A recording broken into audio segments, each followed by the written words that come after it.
어제도 학교에 가서 축도 우리 개강 수련회가 있어서 축도하러 갔는데 그냥 교회에서 할까 그러다가 그래도 시드니에 있으니까 가자 그래서 가서 축도를 하는데 몇백 명의 줌 미디어로 전부 나온 학생들 중에 그래도 우리 식구라고 김혜란 전도사가 눈에 탁 들어오더라고. 아주 한 번에 그냥 김혜란 전도사만 보이더라고.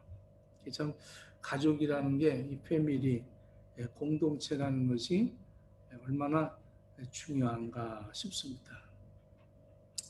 TV를 틀면 항상 이 코비드 19의 세계에 그 어느 정도의 확산, 어느 정도 낫게 됐느냐, 또 백신이 어떻다, 이런 이야기로 가득 찬 TV 뉴스를 1년 넘도록 우리들이 방청을 했습니다.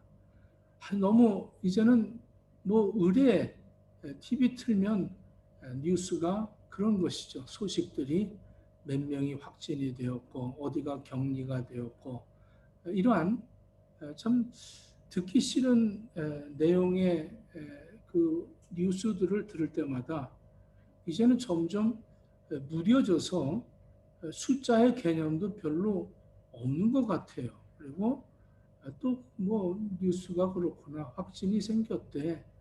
또 우리가 살면서 마스크를 쓰고 사는 것이 1년이 넘다 보니까 이제 마스크가 아주 생활화되어서 마스크 안 쓰면 조금 좀 거북한 것 같고 또 이게 참 마스크를 쓰면 화장 안 해도 되고 그래도 편안해 갖고 그냥 마스크 쓰고 세수 안 해도 되고 마스크 쓰고 거기다 모자까지 눌러 쓰면 뭐 그냥 끝나는 거죠.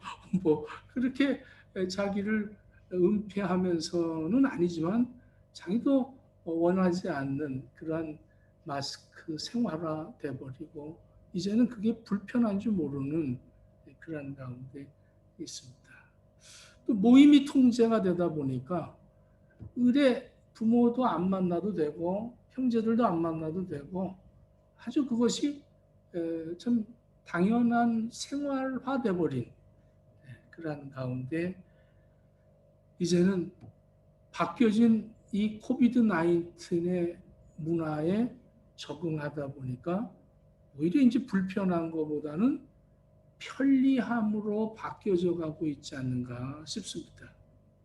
문명의 혜택을 받고 살다 보니까 이 문명이 항상 편리한 쪽을 추구합니다. 그래서 그렇게 개발을 하죠. 불편한 것보다는 편리하게 그렇게 만들죠.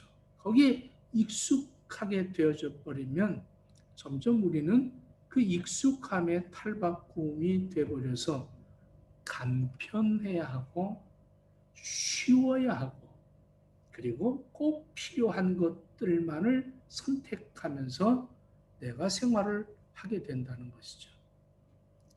우리에게는 아주 굉장한 이 권력을 갖게 되었습니다. 그것이 바로 이 소셜 미디어라는 거죠. 이 모바일 폰 하나가 우리에게 굉장한 권력을 갖고 있는 겁니다. 세계의 모든 정세를 파악할 수 있고 나를 위장해서 표현할 수도 있고 내 기쁨과 내 감격, 내 감정, 나의 모든 기술을 나타낼 수 있는 아주 자유로움을 갖고 있는 그러한 그 미디어를 내가 손에 갖고 내 마음대로 움직이다 보니 나에게는 큰 권력을 행사할 수 있는 권한이 주어진 그러한 시대에 우리가 살고 있습니다. 생활 속의 삶의 패턴이 이렇게 참 간편하고 쉽고 꼭 필요한 이런 것에 참 조장이 되어져서 우리의 삶의 패턴이 달라졌습니다. 신앙생활 문제도 변화가 오기 시작을 했죠.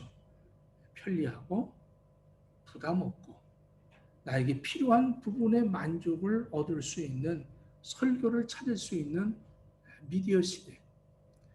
문명의 혜택으로 익숙해진 그 루틴을 따라서 우리는 항상 살아갑니다. 뭐가 필요하면 그냥 이 미디어를 가지고 끄집어내서 뭐 디셔피도 얼마든지 뭘 김치를 담그든 모든 생활의 상식도 얻을 수 있고 참 그런 그 권력을 늘 행사하면서 우리는 살다 보니까 아주 귀찮은 거 싫습니다. 그리고 사람 만나는 것도 뭐 그렇게 참 좋지 않습니다. 이러다 보니 감사하면서 예배드리는 것도 이것도 멀리 참 과거의 이야기가 돼버린 것 같아요. 막 기뻐하면서 손을 높여 찬양하고 교회 와서 열심히 막 헌신하고 봉사하고 막 전도하고 기도하고 이런 것들이 이제는 없어져 버리고 말았어요. 이제는 내 이 평범함 이게 그냥 만족이 돼버린 거죠. 이렇게 살면 좋겠다. 이제는 이게 나는 아주 굉장히 만족하다.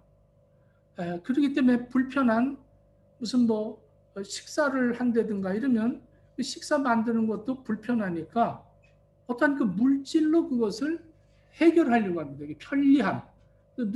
누군가에게 부탁을 하고 그냥 나는 그 물질을 지불하는 그 편리함으로 그 사람이 다른 그 정성과 어떤 희생과 그런 감격은 전혀 무뎌진 상태에서 이 평범함을 위해서 이런 것들을 포기하는 그런 삶을 살게 돼버리고 말았습니다. 감격도 포기하고 그 기쁨도 포기하고 헌신하던 그런 정성도 그 나의 신앙을 포기하면서 내가 좋아하는 것들만을 얻으려고 하는 지난 주일날 얘기했듯이 단지파처럼 그 이스라엘 백성들 맨 후진에서 그 따라가면서 떨어진 그 물건들을 주워가면서 먹고 살아가는 그 사라져버린 단지파 에브라임 지파들처럼 우리가 신앙생활을 그렇게 하고 있지 않는가. 이것이 오히려 이제는 익숙해져서 이 평범함에 나는 포기하겠다. 다른 거. 이 평범함만 유지하면 되겠다. 이렇게 우리가 살고 있지 않는가. 아브라함이라는 사람도 역시 마찬가지입니다. 오늘 본문의 이 아브라함은 아주 굉장히 평범해졌어요. 그래서 1장의 아브라함 1절에 하나님이 아브라함에게 이제 나타나십니다. 17장 1절이 하나님이 아브라함에게 나타나실 때가 아브라함의 나이가 99세 때였습니다. 16장 16절에 그 전장이죠. 아브라함의 나이가 86세였습니다. 그러니까 16장 16절, 창세기 16장 16절과 창세기 17장 1절이라는 짧은 절수도 짧은데도 불구하고 99세, 86세에서 99세, 그러니까 13년이라는 세월을 그냥 아무 내용 없이 그냥 넘어갔다는 거예요. 이게 뭐 말할 어떤 그런 내용이 없는 13년이라는 것이 흘렀다. 이렇게 우리가 보면 됩니다. 이게 13년이라는 세월을 아브라함이 뭘 했는가? 별 특별한 일이 없었다는 거죠. 그냥 노년에 접어들어서 이제는 그냥 한계에 빠졌을 거예요. 어떤 패기와 모험심 이런 건 이제 사라졌고 이젠 아주 굉장히 안정된 현상 유지를 하면서 살고 있는 이 아브라함. 현재 위치에 환경에 아주 그냥 만족을 느끼면서 13년을 살았다는 거죠. 소원이 있다면 아주 곱게 늙어가고 평안히 살다가 죽는 것. 그냥 대신 내가 그 낳은 그 이스마엘이나 잘 자라주고 아이 뭐 편안하게 이렇게 살면 좋겠다. 이렇게 여기고 있었습니다. 참 아브라함이 젊었을 때는 뭐 하나님 말씀 받고 아버지를 떠나서 고향을 떠나서 하나님이 말씀하시는 그 땅을 향해서 갔던 그러한 그 패기가 있는 과감성이 있는 그러한 그 청년의 기상을 갖고 있었었죠. 이 아브라함이 갈대 우르를 지날 때가 70세였습니다. 그런데 지금 99세 때 이 창세기 17장에서 이 아브라함을 하나님이 만나 주시는 이 장면을 오늘 우리가 말씀을 나누려고 합니다. 하나님이 아브라함에게 여러 차례 나타나셨어요. 여러 차례 하나님이 아브라함에게 나타나셔서 내가 너로 큰 민족을 되게 하겠다. 네 후손들을 복의 근원으로 내가 사용하겠다. 창세기 12장에서도 또 12장 17절 20절 13장 14절 17절 조카 롯이 땅 때문에 이렇게 선택권을 가졌을 때도 하나님이 아브라함에게 나타나서 아브라함아 너희 다 들어봐라. 너 이 땅 다 내가 줄 테니까 조카에게 먼저 줘라. 이렇게 했습니다. 또 조카 롯이 어려움을 당했을 때도 하나님이 아브라함에게 도움을 주시려고 창세기 14장 17절에 나타나시죠. 또 15장에서도 아브라함이 또 참 하나님 앞에 그 미래에 될 것을 하나님이 나타나셔서 아브라함에게 말씀을 합니다. 16장 15절 16절에 이제 85세 때 여종 하갈과 동침을 해서 아주 집안의 풍파가 일어납니다.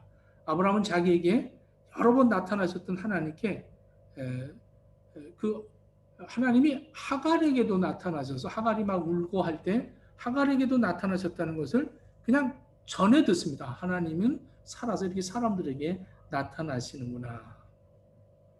86세 때 수년을 세월을 지나면서 아브라함은 직접적으로 하나님이 나타나시고 간접적으로 하나님이 나타나신 그 임재에 관한 이야기들을 너무 많이 듣습니다. 그런데 다음 13년, 이 13년 동안은 하나님의 임재가 없었다는 거죠. 아무 하나님의 침묵입니다. 그러니까 이 아브라함도 이제 안정을 가졌어요. 하나님이 나한테 나타나셔서 어떤 일이 없었어요. 그냥 편안한 거예요. 아주 평범한 13년을 사는 거죠. 이제 하나님이 이스마엘을 이렇게 자식을 낳으라고 하신 거구나. 그래서 이렇게 하갈을 통해서 자식을 낳고 이렇게 해서 이제 우리 후손들을 이렇게 만드시려나 보다 하고 자기의 그 뜻을 하나님의 뜻과 일치시켜서 하나님이 침묵하시는 그 장면을 그냥 자기도 침묵하면서 감격하고 평범하게 아주 감사하고 예배드리고 안정되게 그렇게 13년이라는 세월을 이렇게 흘러갔다는 거예요. 하나님께서 특별히 나타나지 않으셨다는 거예요. 아브라함에게 별 아쉬운 것이 없었다는 거죠. 오히려 하나님께서 자기 때에 이루어지고자 하는 그 계획이 다 이루어졌다고 생각을 한 겁니다. 그러니까 아브라함도 얼마나 평범했으면 하나님을 찾을 일이 없었습니다. 하나님 앞에 부탁할 일도 없고 기도할 일이 없고 그냥 하나님 앞에 감사하고 하나님 앞에 예배드리고 아주 굉장히 이렇게 살면 좋겠다. 여러분들도 그러고 지금 편안들 하시죠? 네? 어때요? 편안하죠? 여러분들도 다 편안할 거예요.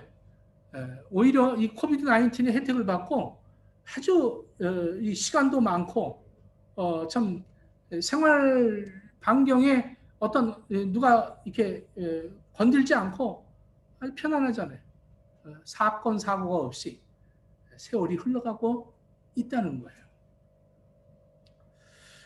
그런데 그냥 놔두시지. 17장 1절에 하나님이 그 평범을 지키고 즐겨하고 있는 그 아브라함에게 나타나서 평범을 흔드십니다. 그냥 흔드시는 거예요. 하나님의 임재가 아브라함에게 나타났다는 겁니다. 하나님의 임재를 체험해야 오늘이 더 이상 어제와 같은 하루가 되지 않는다는 거예요. 하나님의 임재가 없이는 오늘의 현재는 어제의 똑같은 반복의 삶을 살 수밖에 없습니다. 하나님을 만나지 않고는 항상 우리가 감사하고 예배드리고 만족하고 이렇게 살아가는 거예요. 이것이 우리의 목적이라면 우리는 가장 정말 존경해야 될, 우리가 가장 부러워해야 할 대상이 있습니다. 그것이 바로 코가 납작한 돼지를 우리는 존경해야 됩니다. 아무 근심 걱정 없이 많이 먹고 많이 찌는 것이, 그것이 우리의 목적이라면 우리는 그냥 짐승 같은 그런 삶을 살고 있는 거예요. 나에게 어떤 사건 사고가 없다, 그래서 나는 만족하다, 이렇게 하나님 살게 해주십시오, 이러고 살고 있다. 이것은 분명하게 우리의 목적이 없고 사명이 없는 삶입니다. 그냥 자식들이 잘 키우고 그냥 참 관리 잘하고 인정받으려고 좀 물질 써가면서 이러면서 산다면 바뀔 일이 하나도 없죠. 그렇게 신앙생활을 한다면 그게 올바른 신앙생활일까? 아브라함에게 13년을 침묵하신 하나님. 근데 오늘 이 하나님이 17장에서 13년 동안을 참다 못해서 하나님이 아브라함을 만나 주십니다. 근데 오늘 이 17장에서 나타나신 하나님은 조금 다른 모양으로 아브라함에게 접근하셨다는 거예요. 전능하신 하나님이라는 거예요. 전지전능한 하나님. 그때는 그저 은혜의 하나님, 하나님이 그런 어떤 좀 만족도를 주는 그런 하나님, 소망의 하나님, 그런 하나님으로 아브라함에게 나타나 주셨는데, 이 13년이라는 세월을 보면서 하나님께서 저가 아직도 내 뜻을 모르는구나 하고 침묵을 하시고 나타나신 것이 아주 전지전능하신 하나님으로 나타납니다. 이 말이 안 통한다. 부부간에도 대화를 하려고 하는데 말이 안 통할 때 있잖아요. 자식하고도 말이 안 통한다. 저도 이렇게 말이 안 통한다라고 하는 것은 머릿속에 자기 말로 가득 차 있기 때문에 말이 안 통하는 거예요. 그러니까 내가 이미 말이 가득하기 때문에 진정한 대화는 말이 없어야 됩니다. 진정한 대화는 내가 할 말이 없을 때 대화가 되어지는 건데, 내가 할 말을 가지고 있다가 그랬다가 그 말을 하려고 한다면 그건 대화라고 볼 수가 없죠. 상대방 역시 자기가 하고 싶은 말을 버릴 때 그때 비로소 대화가 성립이 되죠. 서로에게 말이 필요 없다는 거죠. 서로가 서로의 말을 들어주고 싶은, 그 사람의 말을 듣고 싶고 그 사람의 말을 이해하려고 할 때, 그런데 무슨 대화가 필요하겠어요? 눈으로 봐도 들어주려고 그러고 이해하려고 그러는데 뭘 더 얘기할 게 뭐가 있겠어요? 그게 대화인 거예요. 근데 대화하자 그러고는 자기 얘기만 하는 거예요. 하나님 앞에 하나님과 대화를 하려고 하는데 하나님 앞에 내 얘기만 하는 거예요. 하나님 이렇게 해주시고 저렇게 해주시고 뭘 해주시고, 늘 그걸 기도 오래 하는 거죠. 막 반복해서 기도하고 그 기도만 하는 거예요. 그리고 안 들어주셨다고 짜증내고 원망하고 불평하고 막 이러면서 삶을 사는 사람들이 있어요. 그게 아니라 하나님과 대화를 했는데 하나님의 말은 들으려고 하지는 않습니다. 하나님이 지금 나에게 어떻게 말씀하고 계시는가. 여러분, 여리고성을 함락할 때도 7일 동안을 말하지 못하게 했습니다. 7일 동안 아무 말하지 말고 돌기만 하라는 거예요. 한 바퀴 도니까 불평불만할 거예요. 뭐 하는 거예요 이게? 둘째 날은 말하지 말고 7번을 돌리는 거예요. 그럴 때 하나님의 능력이 나타나요. 우리 너무 말이 많아서 하나님의 소리를 들을 수가 없는 거 아니겠어요? 그리고 내 뜻이 이렇다는 거예요. 아브라함이 지금 그런 거예요. 누군가가 대화가 안 된다 이렇게 생각한다는 건 이미 참 내가 너무 말이 많다는 거죠. 네다섯 번 하나님이 아브라함에게 자신의 모습을 친히 나타나셨을 때 하나님이 아브라함 앞에 나타날 때 아브라함은 엎드려지지 않았습니다. 아주 당당하게 하나님을 만났습니다. 근데 오늘 이 17장에서는 하나님이 나타나시는 순간에 아브라함이 그냥 엎드려졌다는 거예요. 하나님을 경배했다는 겁니다. 13년 만에 나타나신 하나님. 그냥 엎드려졌어요. 한꺼번에 모든 것이 무너졌다는 거죠. 전능하신 하나님. 전능하신 하나님이기 때문에 내게 약속한 모든 것을 하나도 빠지지 않고 이룰 것이다. 이놈아, 아직 내가 이루지도 않은 걸 네가 이뤄놓고 이뤘다고 하나님의 뜻이라고 여기느냐. 나는 이스마엘을 통해서 이루려고 하는 것이 아니다. 네가 이뤄놓고 내 뜻이라고 생각하느냐. 그게 아니다는 거예요. 아직 이 앞에 이 아브라함이 엎드려집니다.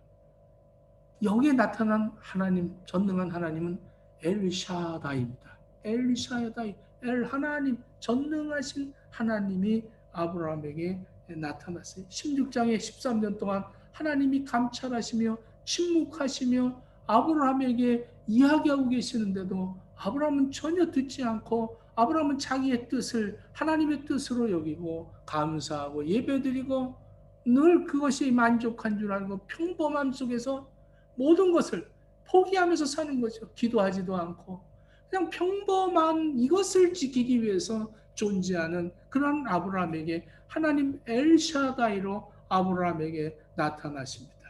우리도 마찬가지예요. 이 하나님을 만나야 됩니다. 할렐루야. 엘샤다이 하나님을 만나야 우리가 변화되어지는 거예요. 엘샤다이 하나님을 만나지 못하면 내 능력으로 살려고 그러고 내 말이 많고 내가 계획하는 대로 살아야 그것이 응답이고 하나님을 내가 움직이려고 하나님의 능력을 내가 제한시키고 하나님의 제한된 그 능력을 가지고 내가 신앙생활에 그것을 소화시키면서 잘 믿는 것 같이 여기고 있는 거죠. 하나님의 능력을 여러분 제한하지 마십시오. 근데 하나님의 능력, 그 능력이 하나님을 만나지 못하니까 내가 변화가 없는 거예요. 하나님의 능력을, 그 능력의 엘샤다이 하나님을 못 만나니까 낙심하고 실망하고 좌절하고 슬퍼하고 고통스러워하는 거예요. 하나님의 능력을 내가 힘입고 살아야 될 텐데 하나님의 능력이 내가 제한한 능력만큼만 내가 신앙생활을 하기 때문에 이만큼만 나에게 임하는 그 하나님의 능력으로 이거 갖고는 채워지지 못하는 나의 삶에, 나의 약함에 하나님의 능력을 그 내 약함에다가 거기에 이제 그 걸맞는 능력만을 추구하는 그런 신앙인들. 여러분들 하나님의 전지전능 그 능력의 하나님을 여러분들이 만나기를 축원합니다. 하나님이 나타나셔서 내가 너하고 약속한 것을 반드시 이루실 것이라는 거예요. 아주 100% 내가 이룬다는 거예요. 네가 이루는 것이 아니라 내가 이루겠다는데 네가 이뤄놓고 나를 팔아먹느냐 이놈아. 나는 전능한 하나님이다. 엘샤다이다. 이렇게 하나님이 아브라함에게 나타났습니다. 하나님은 내 자신의 모든 삶에 100% 하나님의 능력으로 내가 살아가고 있음을 고백할 수 있는 우리 행복이가 되기를 축원합니다. 우리의 삶의 전체가 100%가 하나님의 능력으로 사는 거예요. 그래서 여호와는 나의 목자시니 내가 부족함이 없으리로다. 이렇게 고백하는 거 아니겠어요? 뭐가 부족합니까? 만족하다는 거예요. 하나님 한 분만 계시면 된다는 거예요. 다른 거 필요 없다는 거죠. 하나님 한 분만. 이게 우리의 신앙 고백이 되어져야 될 텐데 자꾸 사람이 보이고 자꾸 내가 옳은 것 같고 저 사람이 그런 것 같고 자꾸 이럽니다. 여러분 전지전능하신 하나님을 만나게 되면 우리의 변화가 생기기 시작을 하는 겁니다. 오늘 이 엘샤다이 하나님이 아브라함을 만나주시고 아브라함의 이름을 바꿔주십니다. 아브라함의 이름을 신분을 바꿔주는 거죠. 너는 아브라함이 아니라 아브라함이라고 해라. 이렇게 말합니다. 99세 때 하나님이 만나 주셨어요. 그리고 사라는 사라라고 해라. 이 사라는 사라, 아브람은 아브라함 이렇게 얘기를 합니다. 그리고 1절부터 4절에 이렇게 말하고 있습니다. 한번 성경을 보겠습니다. 아브라함이 99세 때에 여호와께서 아브라함에게 나타나서 그에게 이르되 나는 전능한 하나님이라. 너는 내 앞에서 행하여 완전하라. 내가 내 언약을 나와 너 사이에 두어 너를 크게 번성하게 하리라 하시니 아브라함이 엎드려졌더니 하나님이 또 그에게 말씀하여 이르시되 보라 내 언약이 너와 함께 있으니 너는 여러 민족의 아비가 될 것이다. 이렇게 하나님이 너는 내 앞에서 완전하라. 내가 내게 언약한 걸 내가 이룰 것이다. 이렇게 얘기합니다. 하나님의 말씀을 따라서 살아왔던 아브라함에게 다시 전능한 하나님이 나타나셔서 내가 너하고 약속한 걸 나는 잃어버리지 않는다. 잊어버리지 않고 성취할 것이다. 이렇게 말씀하는 것이죠. 아브라함이 엎드려졌어요. 보라 내 언약이 너와 함께 있으니 너는 여러 민족의 아버지가 될 것이다. 5절부터 8절에 이제 후로는 내 이름을 아브라함이라 하지 아니하고 아브라함이라 하리니 이는 내가 너를 여러 민족의 아버지가 되게 함이라. 내가 너로 심히 번성하게 하리니 내가 내게서 민족들이 나게 하며 왕들이 내게로부터 나오리라.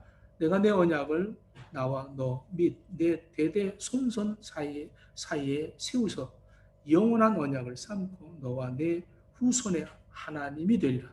내가 너와 내 후손에게 내게 거류하는 이 땅 곧 가나안 온 땅을 주어 영원한 기업이 되게 하고 나는 그들의 하나님이 되리라. 신분이 바뀌죠. 신분이. 여러분들 정말 전능하신 하나님을 만나게 되면 그때부터 내 아이덴티티가 바뀌어지는 거예요. 내 정체성이 바뀌어지는 거예요. 세상 사람이었던 내가 천국 사람으로 바뀌는 거예요. 세상 방법대로 살던 내가 이제 하나님 방법대로 사는 거예요. 하나님하고 약속이 있는데 그 약속 성경 이 66권이 하나님이 이루시겠다는 말씀이라는 거예요. 내가 이해한 것만 하나님이 이루시는 것이 아니라 내가 이해하지 못한 것도 하나님이 약속하시고 나에게 이루시겠다는 거 약속하셨어요. 자, 15절 16절에 하나님이 또 아브라함에게 이르시되 내 아내 사례는 이름을 사라라 하지 말고 사라라 하라. 내가 그에게 복을 줘 그가 내게 아들을 낳아주게 하며 내가 그에게 복을 주어 그를 여러 민족의 어머니가 되게 하리니 민족의 여러 왕이 그에게서 나리라. 자, 지금 아내가 90세가 된 아내, 자기는 99세입니다. 이 말씀을 받을 때 99세예요. 오늘 우리 중에서 지금 나이가 제일 많은 김미 성도에게 하나님이 나타나서 내가 아들을 하나 주겠다 이렇게 얘기를 했다고 한번 생각을 해보십시오. 우리 참 웃을 일 아니세요? 여러분들 웃을 일 아니에요? 네? 박소미에게 주겠다면 뭐 지금은 괜찮잖아? 알 수 있지 않나요? 이게 누구에게 이렇게 하나님이 나타나서 내가 너에게 자식을 주겠다. 근데 아브라함이 판단할 때 난 100세고 내 아내 90세가 되고 태가 문이 잠겼고 뭐 날 수 있는 가능성이 전혀 없다는 거죠. 근데 창세기 21장에서 하나님이 말씀하신 것이 100세 때 아브라함에게 이삭을 주십니다. 이 얘기를 할 때 히브리서 11장 11절에 보면 믿음으로 사라 자신도 나이가 많아 단산하였으나 잉태할 수 있는 힘을 얻었으니 이는 약속하신 일을 미쁘신 줄 알미라. 이렇게 성경은 말하고 있습니다. 그러니까 사라가 그 말을 듣고 하나님의 능력으로 내가 뭘 못하게 되니? 내게 능력 주시는 자 안에서 내가 모든 걸 할 수 있다. 이걸 아는 거죠. 이게 바로 믿음이라는 겁니다. 할렐루야. 근데 우리는 내 판단으로 아니면 아닌 거예요. 그래서 17절에 오늘 17절 말씀에 아브라함이 그 얘기를 들으면서 피식 웃었습니다. 이게 참 비웃는 거지. 아이고 하나님, 좀 말씀 잘못하신가 하니까. 그러면서 하나님 죄송하지만 18절에 이스마엘이나 잘 살게 해주셨으면 좋겠습니다. 이렇게 참 고맙습니다. 근데 제 형편과 처지를 잘 이해를 못하시나 봅니다. 하나님 그냥 이렇게 살게 해주십시오. 오늘 참 이만큼 불쌍한 모습이 없을 것 같아요. 하나님 그냥 지금 이렇게 사는 게 좋습니다. 이렇게 살게 해주세요. 뭘 할 또 쓰시려고 그러십니까? 아유 이제 너무 힘들어요. 한두 번이야죠. 아유 또 이거 풍파가 아유 정말 이게 또 안 될 것 같아요. 하나님 그냥 날 내버려뒀으면 좋겠어요. 이렇게 사실 겁니까? 아니면 정말 능력의 하나님을 만나고 내가 그 능력을 힘입어 살겠다. 이렇게 좀 변화가 있었으면 그런 믿음을 갖고 살아갑니까?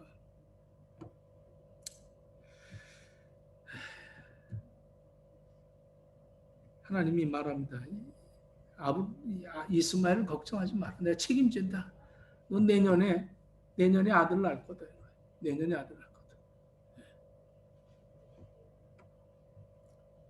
하나님, 전능한 하나님을 만나고 나니까 99세 아브라함 인들그니가 회춘을 합니다. 회춘을 하고 그때부터 날개를 잡고 날기 시작을 합니다. 이게 하나님을 만난 사람이 변합니다. 모세 보십시오. 모세도 80세가 될 때 하나님이 그를 불러서 씁니다. 자기의 능력이 전혀 발휘되지 못할 때 그때 하나님이 하나님의 능력을 나타내시는 거예요. 나의 마지막이 하나님의 시작인 거예요. 근데 우리는 아직 마지막을 안 살려고 합니다. 끝까지 바둥거리죠. 끝까지 포기하지 않고 끝까지 아주 참 자기 힘으로 살아보려고 요령을 부리고 말주변 가지고 어떻게 체면을 유지하기 체면 유지비를 사용하고 체면 유지의 대화를 나누면서 우리는 신앙의 그 어떤 본바탕을 잊어버리고 살 때가 많이 있습니다. 자, 이제 아브라함이 엎드려져서 있을 때 하나님이 이렇게 전능을 나타내시면서 너는 이 약속대로 내가 행할 테니 너는 할례를 하라 이렇게 얘기를 합니다. 99세 때 할례를 하죠. 99세 때 할례라고 자기의 모든 백성들에게 이 명령을 해서 할례를 합니다. 이것은 이 할례는 뭐냐면 이제는 내 힘으로 살지 않겠습니다. 이제는 나는 죽고 하나님의 능력만을 나타내는 내가 되겠습니다. 이것에 대한 확고한 나의 하나님과 나와의 관계 속에서의 약속입니다.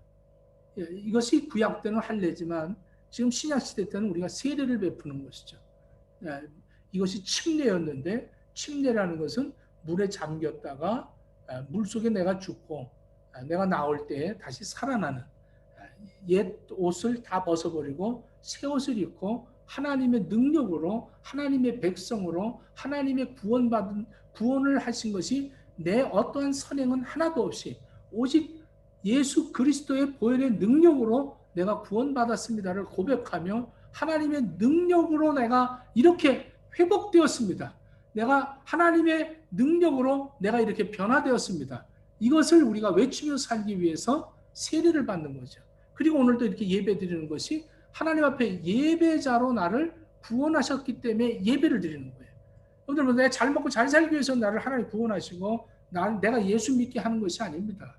여러분들 하나님 앞에 예배자가 되기 위해서 예배라는 것이 얼마나 중요한지 이스라엘 백성들이 광야의 그 길을 지나면서 40년 동안의 생활 속에서 낮추고 낮추셔서 순종하게 하시고 가나안 땅에 들어갔는데도 그 가나안 땅을 들어가는 것이 뭡니까? 목적이 분명하죠. 하나님 앞에 예배자가 되기 위해서 들어가는 거죠. 그 가나안 땅에서 예배를 드리려고 했는데 오히려 가나안 땅에 들어가서 그 이방 민족들의 잘 먹고 잘 사는 거, 풍요롭고 부귀한 그 모습을 보면서 그들은 매료를 느끼고 그들에게 어떻게 이렇게 잘 살 수 있느냐는 그 비결을 물어봅니다. 그래서 이방 신들, 이 아세라 목상과 바알 신들, 남신과 여신들을 잘 믿으면 비가 내려서 풍요를 준다. 이 풍요를 얻기 위해서 이방 신들에게 절을 하는 것이다.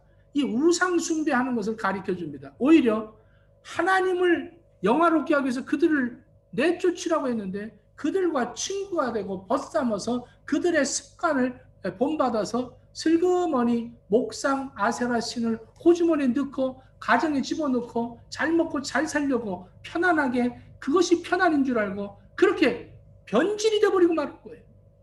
그래서 이스라엘 백성들은 흩어지고 전 세계로 흐트러뜨리시는 그 하나님의 이 전지전능하심은 영원 불변하게 그들에게 항상 임하고 계셨다는 사실입니다. 저와 여러분들도 마찬가지입니다.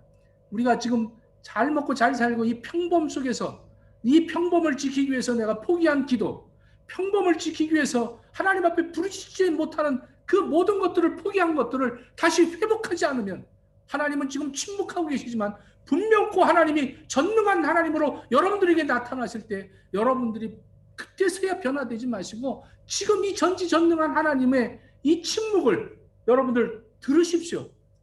내 말만 하지 마시고 하나님의 말씀을 들으려고 하십시오. 하나님은 나를 통해서 영혼을 구원하기를 원하시는 거예요. 하나님은 나를 통해서 하나님의 나라가 확장되기를 원하시는 거예요. 아브라함을 택하고 너의 민족으로 내 민족이 되게 할 것이고 내 민족은 복의 근원이 되게 할 것이다. 축복의 통로가 되게 할 것이다. 이렇게 말씀하십니다. 여기에 아브라함은 할례를 하죠. 하나님 앞에 헌신하겠다는 겁니다. 하나님 앞에 이제는 하나님의 뜻대로 살겠다는 거죠. 신명기 10장 16절에 보면 그러므로 너희는 마음의 할례를 행하고 다시는 목을 곧게 하지 말라 이랬습니다. 마음의 할례를 하고 목을 곧게 하지 말아라 이렇게 말합니다. 오늘 본문 22절에 보면 22절 23절 같이 한번 읽어보겠습니다. 하나님이 아브라함과 말씀을 마치시고 그를 떠나 올라가셨더라. 여러분, 하나님이 아브라함하고 말씀하고 올라가셨을 때, 하나님이 하늘로 올라가실 때 아브라함이 이렇게 볼 때, 야, 하늘의 별들이 아빠 하고 갑자기 회춘하니까 내가 아들을 낳는데 할렐루야. 이제 그 하나님의 능력을 확신하고 나니까 그때부터 이 아브라함의 삶이 완전히 회복이 되게 되었다는 사실입니다. 오늘 이 평범한 일을 흔드시는 하나님, 강력한 임재를 여러분들 경험하시기를 바랍니다. 하나님의 이 말씀이 나를 흔드시기를 바랍니다. 정신 못 차리고 살고 있는 나에게 전지전능하신 하나님이 찾아와 주셔서 은혜의 언약이 있음을, 내가 너를 위해서 인간의 육신을 입고 와서 너를 위해서 그렇게 모든 피를 한 방울도 아끼지 않고 흘려주었건만은 그 능력으로 네가 살고 있는데 이 능력을 무시하다니, 그리고 네 능력으로 사는 것 같으냐, 이 능력을 언제까지나 나를 이렇게 업신여기고 살려고 하느냐. 하나님의 능력을 여러분들이 받고 그 능력으로 회복되어져서 이 황홀한 은혜를 받으면서 살기를 축원합니다. 하나님 앞에 엎드려져서 경배하고 하나님 앞에 엎드려져서 이제는 나를 죽이고 오직 그리스도의 그 능력을 나타내며 살기를 갈망하면서 살아가는 우리 행복의 식구들 다 되어지기를 예수님 이름으로 축원합니다. 기도하겠습니다.